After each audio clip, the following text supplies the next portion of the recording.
Spotting depression in relationships is what we discussed this morning. When you hear that, what does what does come into your mind? Really, really important, because this is extremely common at this point in time. You know, it's just the other day after COVID-19 that we kept saying that, oh, the situation of the family setup is not kawaida, is not good. Maybe such was the case. It's just that there are events of life that got us distracted, and for a moment we did not have, time to imagine that something is amiss.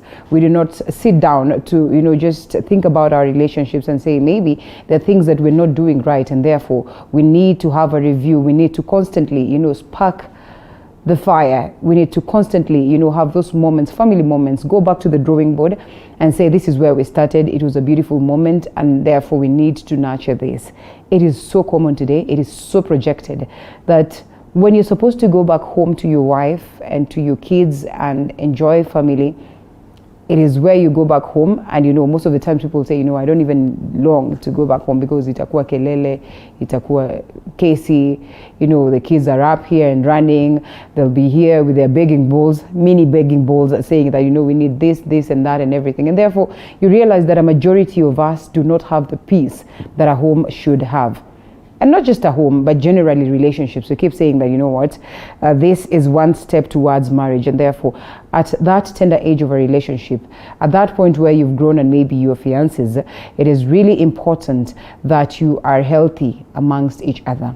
If such is not the case, if something is amiss, you need to address it at a very early stage. And therefore, we all agree that it's important for us to troubleshoot, to dictate, to have those telltale signs and be able to read them and spot the problems that could cause depression in a relationship. That's what Dr. Jane and Dr. Julius, their Kimanis, will be taking us through this morning. I mean, they just tell us, well, the possibilities of the fact that, there could be a problem, how you're able to troubleshoot, what are the telltale signs, but importantly, how you're able to avoid scenarios of depression in a relationship. Good to have you. Thank you. Karibuni sana.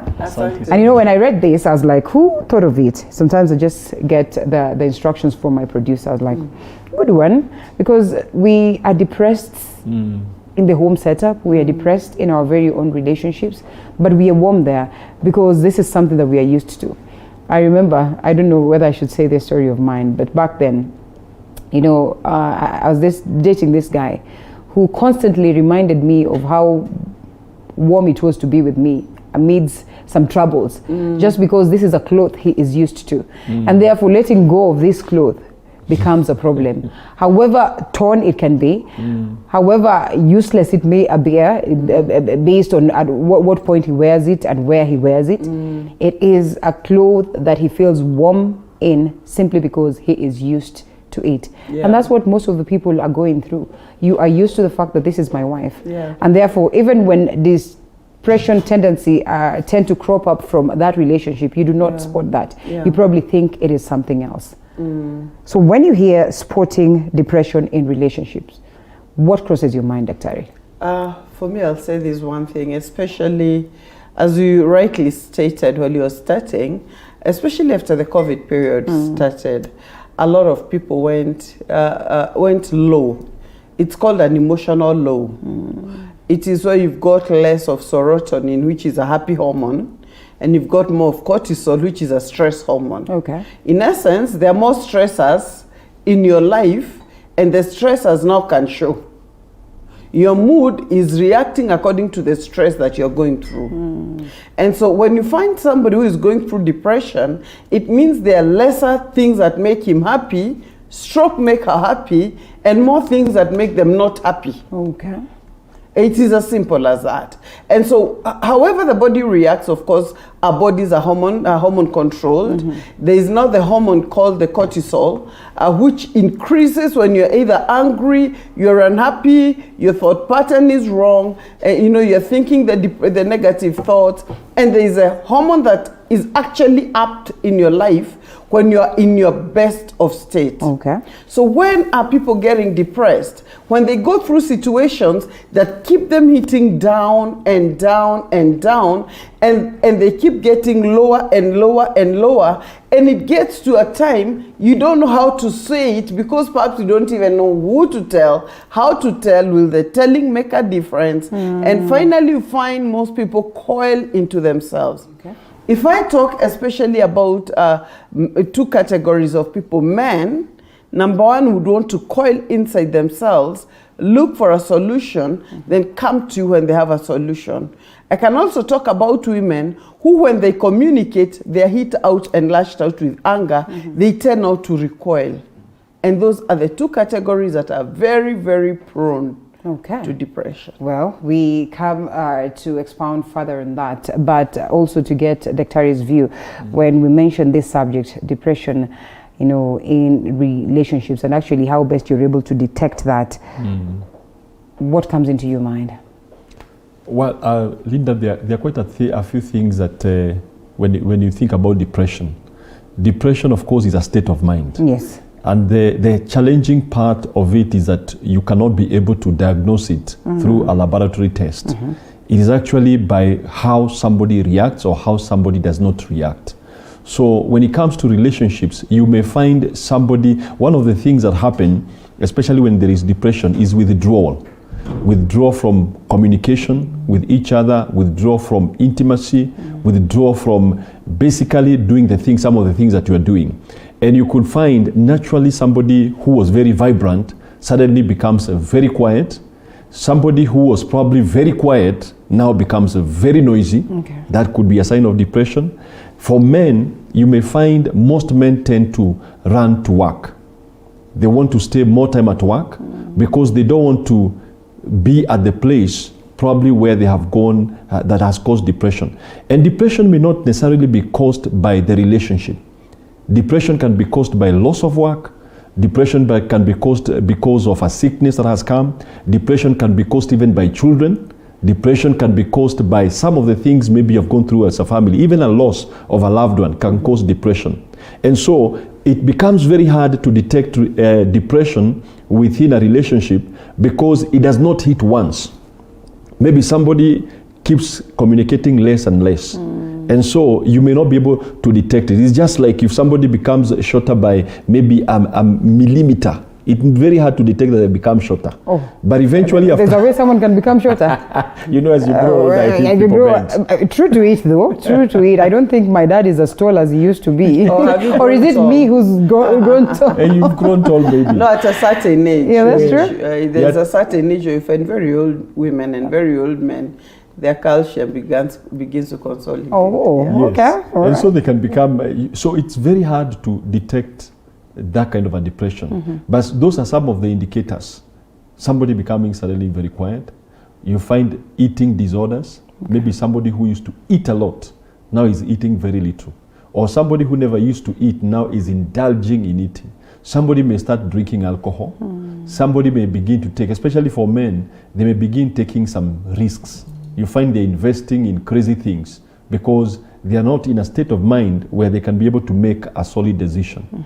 A woman, on the other hand, may resort to crying, may resort to, as a doctor was saying, lashing out in her communication. She doesn't have that gentleness whenever she speaks.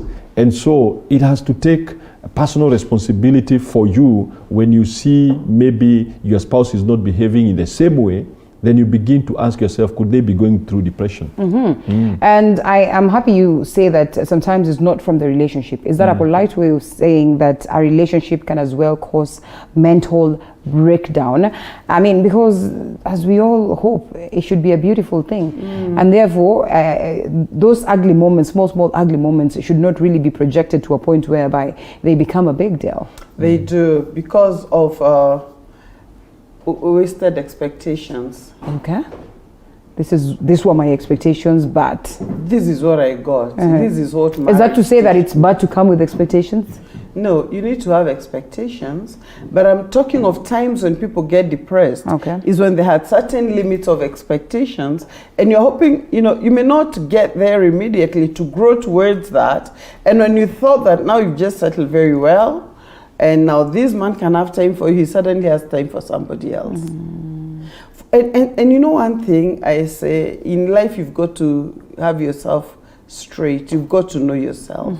So whatever happens, you're still left standing strong. Okay. Because most people tend to lose themselves when they go through a crisis. I say 2 people you should never lose. Number 1, God. Number 2, yourself. Okay. And when you lose yourself because this thing is going this way, you tend now to get lesser in productivity, because one of the things, depression has 2 stages. It has a depressive stage and it has a maniac stage. Okay. So in the depressive stage is where you see all these stages happening. You find somebody that want to wake up, somebody that want to cook, and men will come and tell us their wives have become very lazy. And I'm thinking, let's not talk about lazy. Was she always lazy? No. Could she be depressed? At times you even find the man does not want to go to work anymore because possibly he's depressed in the office, and when he comes home, there is no source of comfort. So the only place he has comfort is in the bed. Why? Because he can sleep and go to his dream world. Nobody talks to you when you're in bed. And perhaps he's afraid when I wake up there, they'll start asking me for school fees, for this and for the other. So you discover a lot of that depressive stage happens in a lot of people. Once in a while, at different states of life, somehow they pull it through. I want to believe like about over 60% of people in marriages, let me talk specifically of marriages, have gone through the depressive stage a lot of times. But somehow they get in and then they're able to find themselves out, or situations now begin to favor them, or they're able to pull out of the situation. But now looking at a stage whereby somebody is continuously in that stage, there's a risk of going to the maniac stage. The maniac is where you find people like, I think there was something going around of somebody who was walking in town naked. Yeah. And it's a respectable person. That's now a maniac, that's a sick person. Is it in our control to be able to stop us from getting to such points? Yeah. It is. Clearly, yes. Okay, before you expand that or tell us more on that, Dr. I'm coming back to you. And Dr. Jane speaks of these stages, and sometimes in the marriage setup. Let's pick the marriage setup and not necessarily the relationship setups. And I am thinking, if this is what I'm going through, it doesn't matter the stages, or it doesn't matter how many times I'm in that, and I'm able to pull through, I'm in that, I'm able to do, it will always affect the other person. Definitely. And therefore, as you're struggling to yourself, it's really important then that we know how this other person is able to manage this. Maybe they would not be smart enough to spot that there's a problem with you. And even if they do, they would not understand why they have to bear the brunt, because you probably are at a desperate moment. They'd want to believe, I am strong enough, I have reasons enough to feel depressed, to feel mad, but I don't do it. I don't allow it to take a toll of me. Why should you? So how do you handle this? No, actually, that's one of the things that makes it very challenging for people to come out of depression. Because for the person who is suffering depression, somebody may find them probably they are nasty, or they are not communicating, and the tendency is not to reach out. Probably you reach out and ask what's the problem, and most people who are in depression will usually say, I have no problem, because even they themselves probably they are not ready to communicate that problem, because they know it may not be handled well, or it may not have a solution, or it will add more pain to the others. Exactly. And sometimes they may not even know how to express themselves. So what tends to happen is, for the normal or the person who is not going to depression, they also feel isolated. They feel like they are not now being accepted in that place. And the tendency that happens is that for this person to pull out and probably stay out for a longer period, they may not come home early, which makes even the other person get more depressed, and while this person is trying to escape.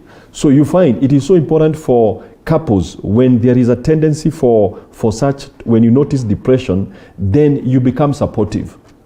Don't become judgmental, because if you become judgmental, like saying, we have gone through the same thing and I'm not handling the way you're handling it, or why are you crying so much? you are a grown-up, stop crying. You need to create a comfort, because depression is a sickness, and anybody who is sick does not require judgment. Anybody who is sick requires compassion, requires to be listened to. Sometimes it's just being there.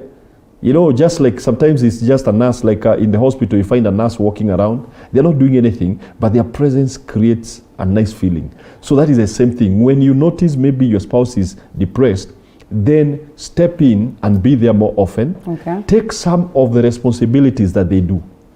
Begin to do them. If you're a man and you have seen your wife is depressed and she is now having issues with cooking, get into the place of cooking. You will not die because of cooking. If you're a woman and you're seeing a man is depressed because probably he is not able to provide, step in and provide, because that is the only way you're able to help this other person. Okay. Because yes, we may have medicine just to calm the nerves, but at the end of the day, the biggest way out will be that person who is depressed, number one, agreeing they are depressed and accepting help, and the other person being totally supportive through the process of depression. Well, is it always that one would know that they are depressed? That is one thing we might need to know, and also some of them would know, but they just choose not to speak it, especially for the men who say, you know what, this is the woman. So if I am to tell them of my troubles, how best?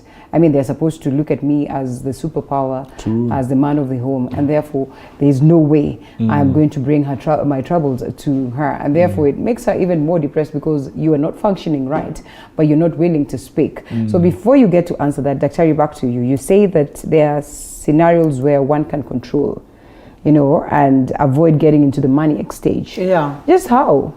Now, as he said, you need help. Yeah.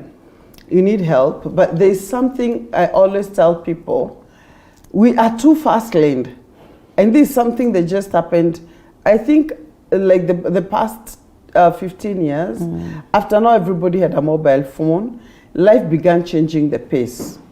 It became too fast-paced. We don't have time with ourselves. Yeah. And I keep telling people it's important to have, even if it's an afternoon or even if it's 3 hours to ourselves. We attend people the whole day.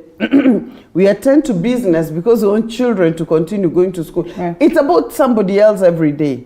It's about it that the children need fees, you need to pay for rent, you need this, but we never take time with ourselves. And so when you learn to take time with yourself, you become your first analytical, you analyze yourself critically, you become your first critic. You're able to tell yourself, and this should be done pretty often, it's called a green room effect. Okay. You analyze yourself, how have I been reacting to people this week? Who am I angry with? And why am I angry? Whether it's your spouse, what did he do and what did I do to contribute? Whether it's your children, the same. And at that point, you're able to tell yourself, I know here I'm not happy. Because you know when you're not happy, why am I not happy? And that's why I say never lose yourself. Because by the time you go to the maniac, you have lost yourself. So take hold of yourself and say, I'm going to walk through this. I will have my head held high. I will sort out what I can sort. I will change what I can change. If it's not in my power to change, I will just improve on me. Because at times the situation is not in your power to change. Somebody has decided this is the way they want to live. And so what? Live your life that way. Let me improve on me. And that's why I tell, because you find what's happening, especially to a lot of women, according to statistics, most of them have gone into alcohol. They were saying 50% of women have started to drink after they are married. Those who used to have the wine or whatever before. Simple, but that's true. Yeah, but you find, according to statistics, 50% now going to plus of women have gotten to alcohol. What are they doing? They are going the wrong way in trying to relieve the stress within Reactionary themselves. to this. Is it justified in any way? It is not, because it's not a solution. Okay. Because after you're done and you're down, then you discover you created more problems. Okay. You created financial problems. You created more issues in your marriage and with your children. And I tell people, don't lose yourself. Go back to a place. If things are not working, they're not changing, and you feel like, wow, I'm going to lose it, Yeah. go love yourself. Okay. We take a short break and we come back with more on that. Go love yourself. Beautiful.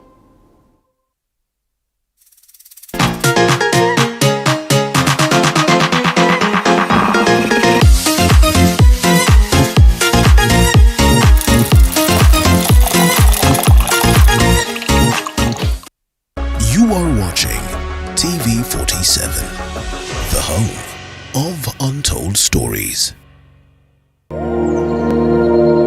Every daybreak comes with a miracle.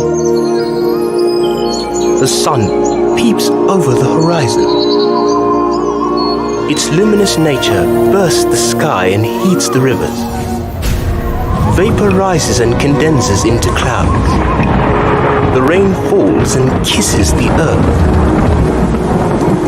A tiny amount of water trickles into the ground, where the rocks filter and purify the water. It precipitates and mingles with the mineral salts. After decades underground, a discovery was made in the Great Rift Valley of Kenya, deep within the foothill of Mount Elgon. The natural, pure taste, so appealing. Cabernet mineral water was born. Cabernet natural mineral water, truly Kenyan.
Of untold stories.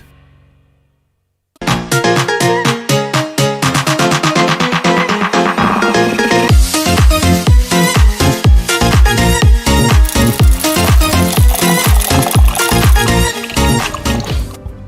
know, there are times that, you know, to you it appears like there are other things that matter the most. You know, matter the most to a point where you're thinking even loving yourself is an expensive affair. Loving yourself is unfair to others. And therefore you find that even the simplest of things, sometimes someone would want to, you know, gift you with something. And you know, you look at this gift and you're thinking it would look better with some, you know, on somebody else. Yeah. Just because you love this person and therefore you think, okay, it's a nice cologne. Maybe if I give it to my mom, probably it's long since I treated mom and maybe I don't have money to treat her. So now that Dr. Jane has given me this beautiful cologne, instead of me wearing it, why don't I proceed to give it to mom? And so in these moments, you kind of lose yourself. You probably do not see the essence of making yourself happy. You keep postponing this. You keep saying that, you know, someday there's going to be so much money. Someday there's going to be this person who will come my way and probably treat me good and teach me how to love myself. And therefore, as you said, you know, I tend to like kind of relate, and I realize that it's true. Sometimes you just lost in that moment and you really are not happy. Yeah. You feel like there's something that is amiss. You feel like there's no fulfillment that comes along with all this. And therefore, in as much as you say it is good to love yourself, it is not easy. No, you know, it's a training that was cultural. We grew up with parents, especially mothers, who are so devoted to their families that they would not do anything. And we kept hearing them say, I want this for my children, I want this for my husband, which is very good, and which you also do. But at times we don't understand the balance. We don't know when we have to get to a point where we have to revisit the scene. Okay. And now the children also have gotten it. The people around you have. Even the good book tells me to love my neighbor as I love myself. So it starts with you. Yeah, the person who should be actually like the, can I say the standard bearer, should be me loving me, then me loving others. Okay. That's a good book. All right. Leave it at that, Dr. And sometimes we love ourselves so much so that we actually look at others as though they're going to cause us trouble. You know, you're thinking, I have all these troubles to myself. I mean, telling him won't even help me in any way. So let me just keep it to myself. Sometimes you're thinking, she's actually the author of my troubles. Why should I sit down to share them with her? It will be more and more trouble, especially the men. They love themselves in a very selfish way. True. They tend to die with their troubles. They tend to act like, you know, I'm the man and therefore I should man up and act like it's all good. Is it loving or hating themselves? That is, to them, maybe it appears as though it's okay. I'm comfortable in this and therefore that's love. But it's not. You see, I think it's actually a weakness. It's a fear. You know, the aspect that the society has drummed it so much that if man, you're not able to provide, you are a deadbeat. And then you go to the social media, if somebody probably does not even able to provide, of course there are those guys who have messed up because they probably just go make a woman pregnant and they take off. But there are others who have children, but their situation does not enable them to support. But deep inside, even when he's down there, he also takes a stone and begins to beat himself because he's like, I'm a loser, I'm a loser. And so you find they're protecting their failures because they are afraid that if they expose more of their failures to others, they will receive more negative words of that what they have gone through. So that's why you find most men sometimes will protect themselves. They are afraid to say, I'm broke. And let me tell you, it is actually very, very hard. This is for any person listening, especially women. It is very, very hard for a man to go and ask for something because naturally God has put in us to be the provider. So when you're not able to provide, to stretch that hand and say, I need help, sometimes it becomes very, very hard. And the act itself of just asking for that help can actually, it is like a conversation. And I'm talking even I'm talking as a man. Because I've been in situations, I know if I go to her, she will help. But that aspect of feeling like I've not been up to the place of providing, it can actually be so depressive to any man. And therefore, it is important for men to realize that you need, especially for other men. I sat somewhere and we were like about 10 men. And they began to speak about some of their failures. Now, one of the gentlemen spoke about shoes he had bought. And he had left them in the car. And he was like, I can't go with these shoes to the house because I don't even know how to answer the question, why have you bought shoes? And probably you have not taken care of the family the way you should have been. Wow. But he looked and said, I was feeling my shoes are torn completely and this guy comes and offers me shoes that he says you can pay in installments. And so he was like, it is scary to go to the house with these shoes because of the tongue lashing that I may get. And some of these people are actually speaking the truth, and some of them are speaking from fears that they have heard from other men. That's true. So what I would say to every man, it is, one, accept where you are. If you have made effort to do what you need to do, accept it the way you are. Because that's why we are getting some people going to corruption, because they're trying to fill a position that have not been filled. We are getting guys even committing suicide because they are like, according to the standards of life, have failed. But there are times you try much and probably you're not able to do that. So take your step part-time and accept your level part-time. And even as the doctor says here, men, you ought to love yourself.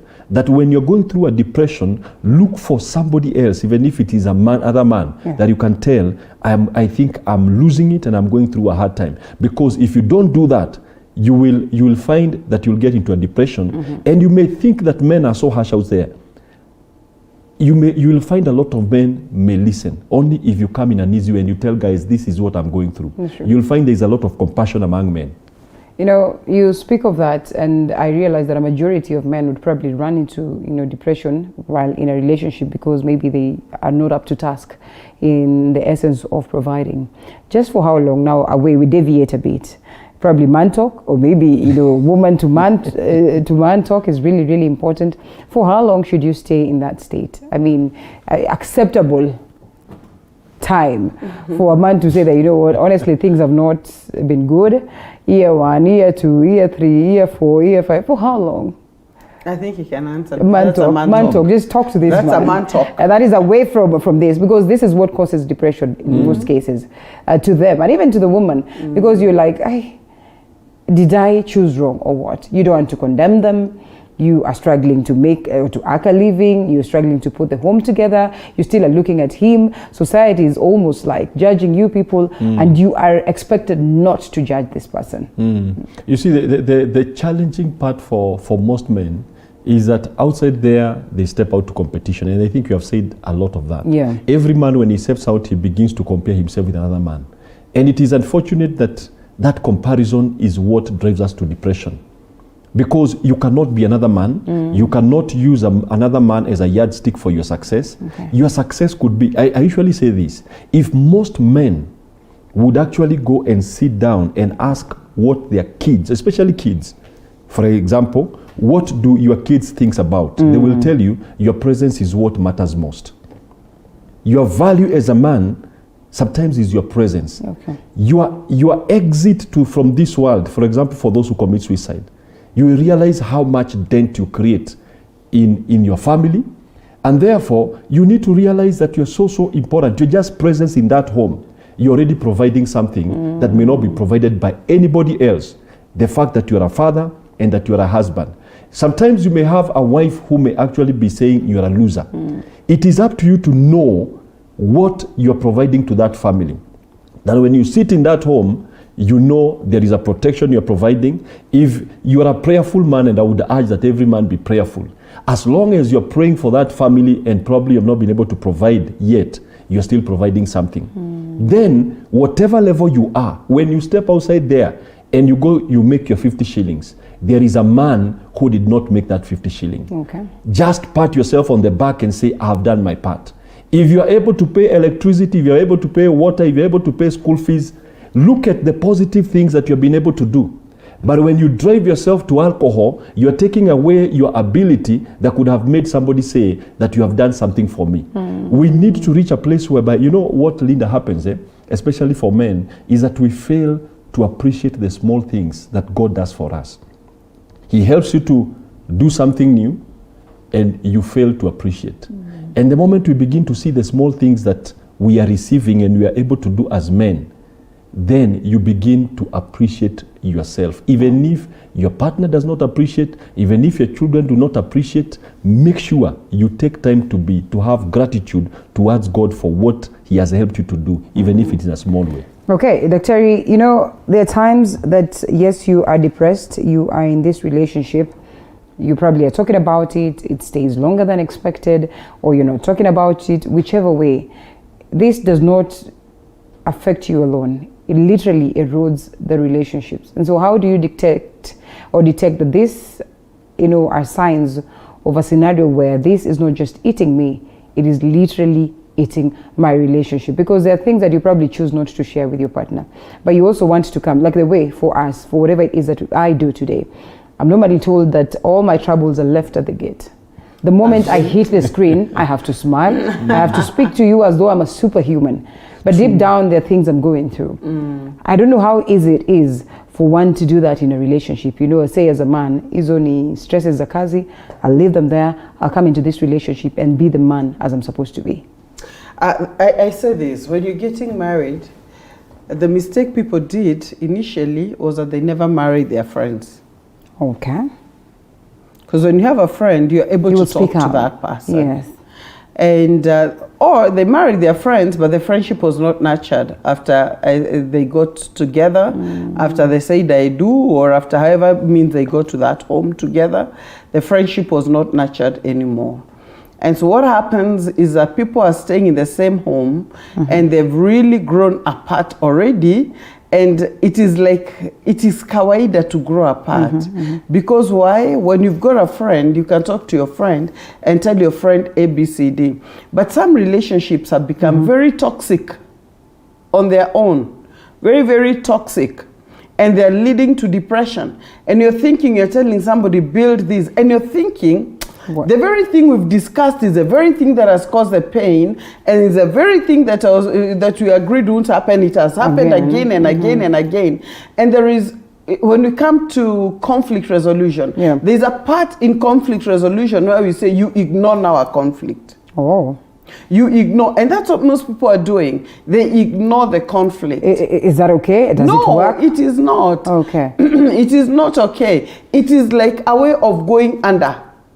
It's like an ostrich burying the head because there's a fire coming, forgetting that the entire body is will out. roast, and the head will also roast. So what happens? It doesn't want to see the fire, and most people do not want to see because you don't know next what to do. Okay. And I tell people, when you get to a place where you don't know next what to do, that is when you look for a counselor. They help you to know next what to do. Okay. That's when you look for somebody in your religious circle who has been respected and a successful person in marriage. Successful does not mean that they never had their challenges, but they've constantly overcome hurdles. That's when you talk to somebody who can be like a mentor to you. Somebody who can tell you this is the way, walk in it. That's when you, as a person, decide, I'm going to buy a book that will aid me with help. Because there's a point at which you get to the last of you. And instead of burying your head, you look for help. And if in all these you discover, you know, Linda, you can't change a person. That's true. The only thing you can do at a certain point is to change you. And that's why you're finding most people at a certain age begin to climb the ladders, not necessarily because they're in a depressive state, but some of them that's an escape route. So they go to college, they add another something because it will give them the boost. Others buy shoes, like women buy shoes. When you find others do things that will try to give them the boost, and at the end of it, you discover, yes, the relationship is not working, but you are working. But is that the way life is supposed to be? No. Brings us to this question: tips of coping up, you know, with stress while you are in a relationship. Because sometimes we cope up and cope up and cope up. We do not go back to the root cause. We do not address the matter. And you know, we are coping up before we know it. It is literally burning inside. Yeah. You know, Linda, if you carry, if I am holding this cup today, at this moment, it's not heavy. Yes. But if I hold it for the whole day, it will be a weight that I may not be able to bear it. That's true. And that's what most people are in. They have carried a weight, and they sometimes even forget that maybe the other person does not know the weight they are carrying. And it's a high time you choose to put down what is bothering you. Because if you don't put that down, eventually it will put you down.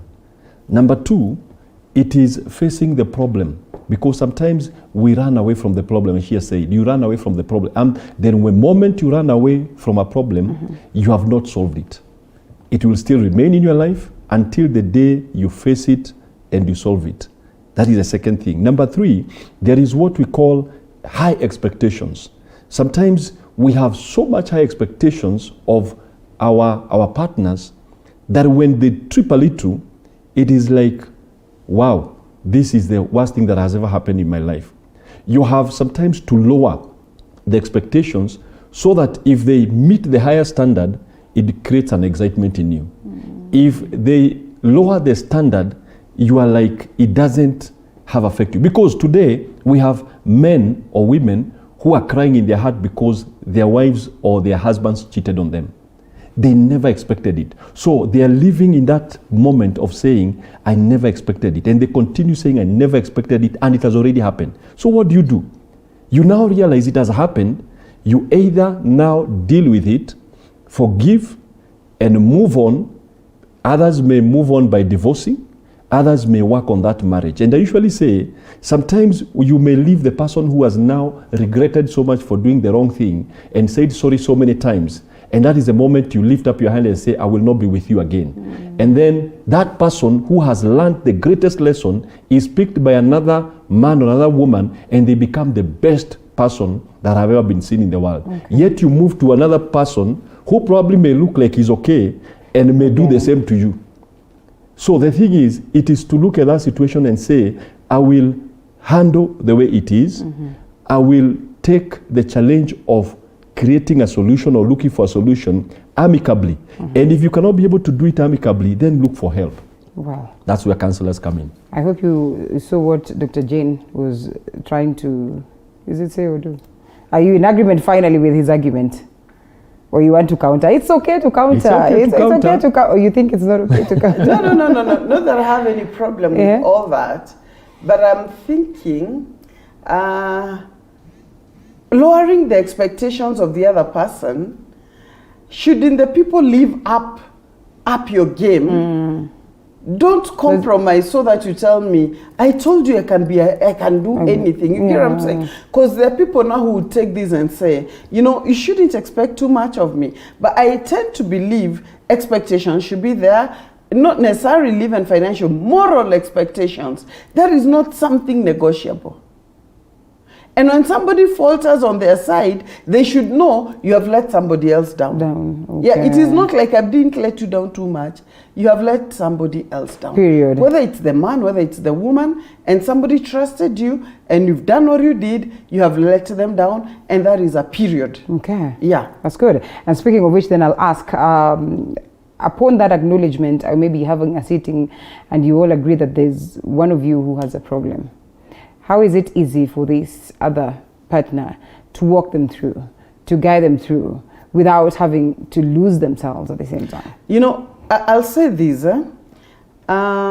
Okay, no, that infidelity is a crisis. It is not a problem. It's actually a crisis. It's such a big crisis that when somebody goes through it, this person's wounds, again, based on the standards they've given the other person, or even not the standards, the wounds will be there. The wounds will ooze for a period. But most people already know, even before you tell them, especially like women have got a sense, but they already know these guys' emotions are not here. They're already elsewhere. So it's like, we have like another Noah, another sense you can't even define. Okay. And most women who come to me for counseling tell me, I could already tell his attention and his affection was elsewhere. And so they were kind of like waiting for the time bomb. Yeah. But when it all happens, I tell people, see a counselor. It's important to see a counselor. And another thing, Linda, that also depresses, and I think it's not usually mentioned, that causes a lot of depression is interference of in-laws. Ooh, that's huge, man. That one. Interference of in-laws, especially when either of you does not have the right balance. When the in-laws are taking priority every other time over the other party, whether it's the lady whose parents are taking preeminence, whether it's the man whose parents are taking preeminence, you did not expect that in the beginning. And when fights crop up because of my mother and my father and whatever, because I think that has been, especially in our culture, African culture, that has been a very big struggle. Very, very big struggle. And especially, I'll say, for the woman, because she finds this family. That's true. And you didn't get married to a family because perhaps you don't even like them, but you liked their son. Because you didn't, if you are to choose, paraded, you'd not have chosen them because they didn't like you either. They had another choice for their son. And so they completely keep hitting you secretly. So finally you find a lot of issues. And I think last 2 weeks ago, I handled counseling issues about in-laws. And I was thinking, is this a new normal now? And people will say, but these two look so nice. But nobody knew the fire that was burning. For them to be where they are. Yeah, for them to be where they are, and for the woman to be so aggressively angry, or even the man, because you're having homes where the mother comes and dictates. I'm the one who gives you the money, the mother-in-law, and I'm the one who does this, or the father-in-law, because perhaps the man is still trying to get his place. So I think that's one thing that needs to be put in place. A lot of depressions are coming from the in-laws, and the in-laws should be put at their right place. Oh, amazing. And they will come and tell you, you know what, you can't stay here. This is not the guy. You step out. And when you step out, you actually do not even have a place to go to, because they can only stand you for some months before now they start looking at you as though you're a burden. That is now your mom, probably. That is now your sister. You can't stay in their home for that long. Tafuta nyumba sasa, sijui what, and all this. I mean, at what point should one say, okay, well, this is a little bit too much, and therefore I choose to step out? I usually say this, and I will say this to both men and women. And that is what is making a lot of their expectations that sometimes are too much. Where a woman or a man may want to be loved by the in-laws, and probably they don't. Yeah. Now the thing is, you focus on the person who married you. And if he's not able to change, or she's not able to change some things, because there are things you cannot be able to change. Maybe you cannot be able to change a mother, you cannot be able to change a father. Now if he doesn't change, are you going to stay in that life of unhappiness forever? Look at the man, because he's the one who carries your love for you. Look at the woman, he's the one who carries the submission for you. Now when you begin to create expectation from the other side, it becomes a very hard thing for yourself, because you are demanding something that may not happen. You cannot go to that person's mind and say, now, Father, you've got to love my wife, or you've got to love my husband. Yeah. There are things you cannot be able to change. So look at you too and work on such a strong relationship that the in-laws find it cannot be penetrated into. Then becomes very peaceful. But there are times you may look at a situation where you communicate and you say, this thing, I will not take it any longer. I will either look for a place to stay.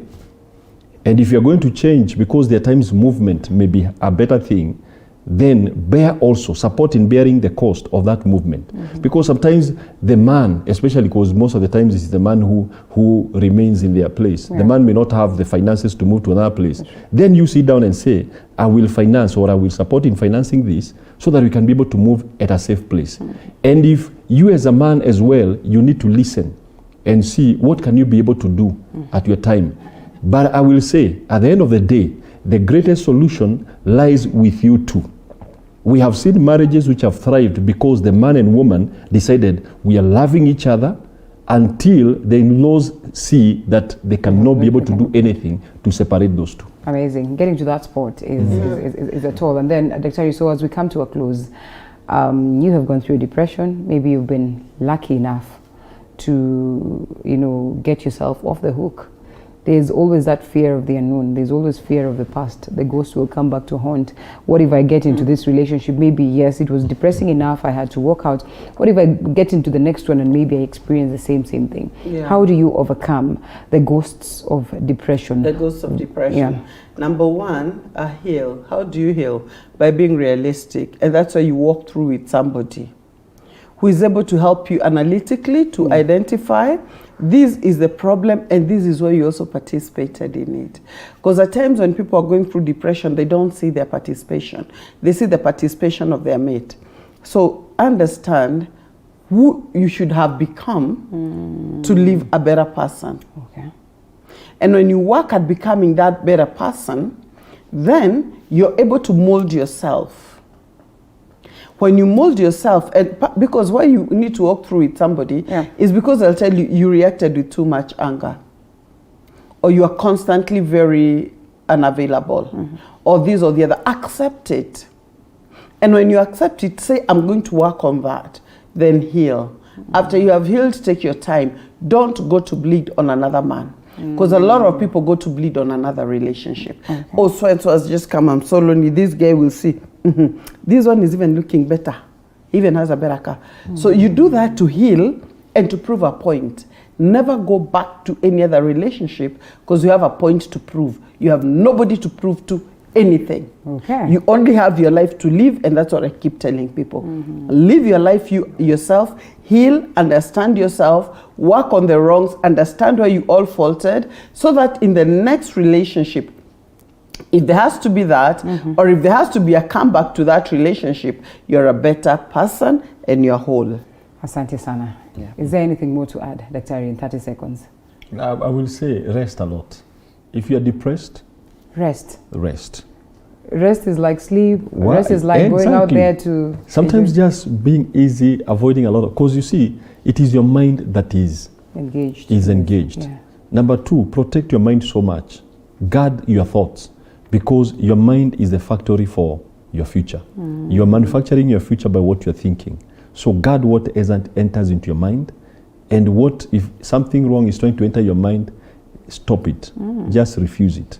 As they would say, guard it jealously. Yes. Thank you so much. Thank you, Manis. Dr. Jane and Dr. Julius. It was good having you this morning. Yes. And I wish we'd have more and more time so that we can ask. I have like millions of questions. You know, sometimes they relate to us. And so instead of paying for counseling sessions, you will take advantage of this one. But all the same, we say thank you so much. It's always a blessing to have you. And I can guarantee you that many of us are really blessed out of these moments. Your number. Because then I realized that very many people keep asking, how can I get to Daktari? How can I get to Daktari? Once I am out of this set, I'll not lie to you that I'll take that question and ask you or send it to you. All right. 0797 558 660. 0797 558 660. Is that enough, or you can give us another one? They can one? also reach out to us in the Facebook page. Okay. Dr. Julius and Jane Kimani. Dr. Julius and Dr. Jane Kimani. Take advantage. Take advantage. We honestly need this help. That is the truth of the matter. Based on the experiences that we've had, we can all agree that it's sometimes necessary that you seek counseling sessions. Really, really important. And on that note, we close it. As I look forward to see you again tomorrow, it was nice having you. My name is Linda Alela. That's where we close Morning Cafe. Bye-bye.